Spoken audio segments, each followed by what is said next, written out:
Some products get a launch party.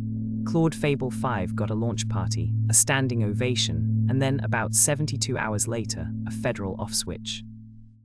On June 9, 2026, Anthropic released Fable 5, calling it the most capable model it had ever made generally available. On June 12 at 5:21 p.m. Eastern, the US Commerce Department handed Anthropic a directive.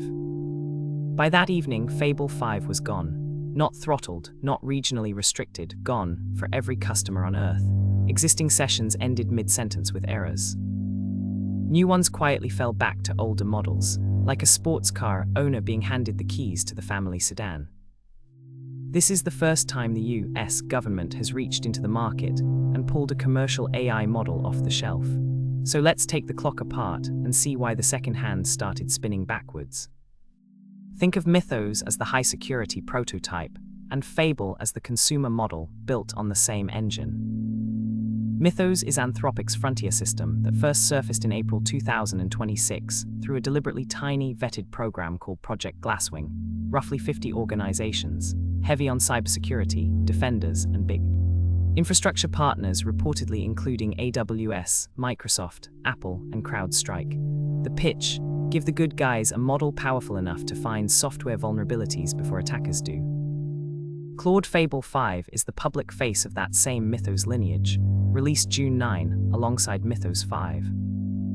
It launched at $10 per million input tokens and $50 per million output tokens, and notably, it came pre-fitted with hard brakes.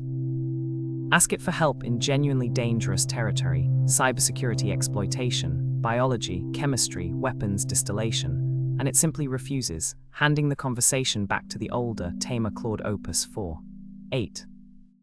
Anthropic shipped its most powerful model, with a governor bolted to the engine on purpose. For a refresher on what most powerful even means under the hood, our AI learner piece on weights and parameters is a good place to start. There's an irony worth pausing on. Anthropic launched Fable just days after publicly warning that AI was getting too dangerous.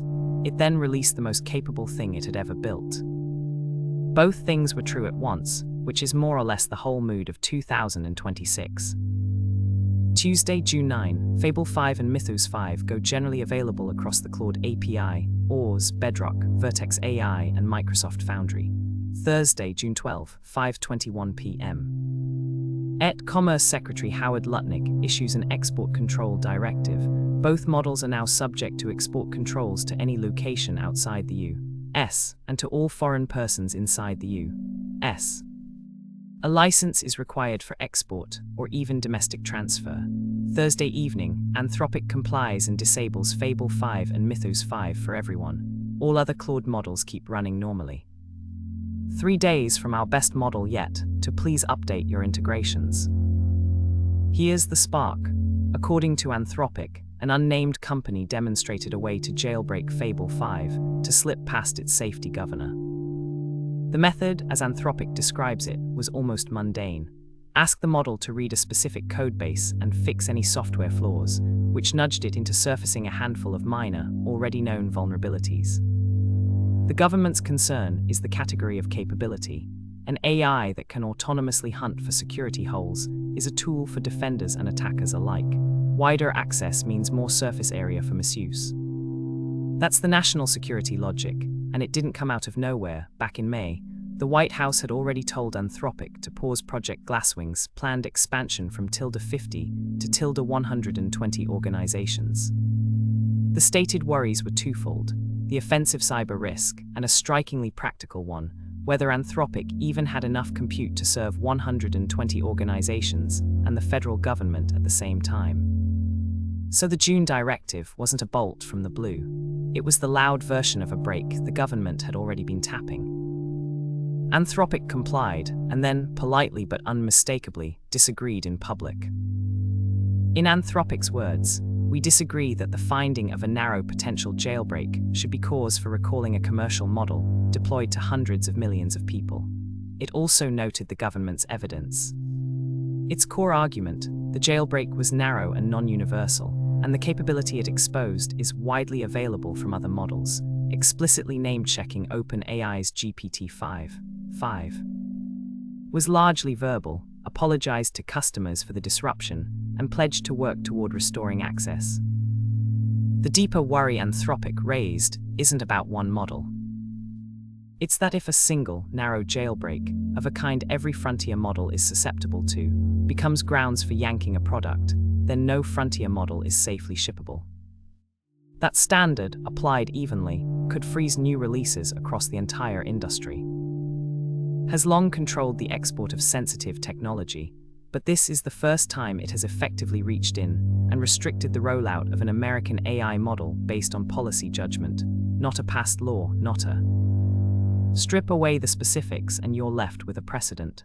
The US standing regulatory body, not a formal licensing process, just a directive. Policy analyst Dean Ball put the uncomfortable name to it. The government restricting the release of AI models is a type of licensing regime. Whether you think that's overdue safety or dangerous overreach, it's a real shift. The plot thickened further with reports that the NSA is preparing to use Mythos for its own cyber operations, the same capability deemed too risky for the open market being quietly readied for government hands. The defenders, it seems, get to keep their sword. For everyone building on these models, the lesson is blunt. Model availability is now a variable that can change in an afternoon, by directive, with national security reasoning that may never be fully disclosed. That's a new kind of platform risk, and 2026 just made it concrete. Is regular Claude affected? No, only Fable 5 and Mythos 5 were suspended. The rest of the Claude family runs normally. Was Fable actually banned? Functionally, yes, it was disabled worldwide to comply with an export control directive. Legally, it's a licensing per export restriction, not a permanent ban, and Anthropic says it's working to restore access. What triggered it? A demonstrated jailbreak that let Fable 5 surface software vulnerabilities, which the government treated as a national security concern under export control authority. Why does it matter beyond Anthropic?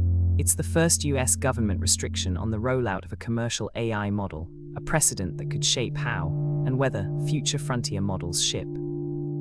Enjoyed the teardown? The whole AI Learner series unpacks how these models actually work, in plain English.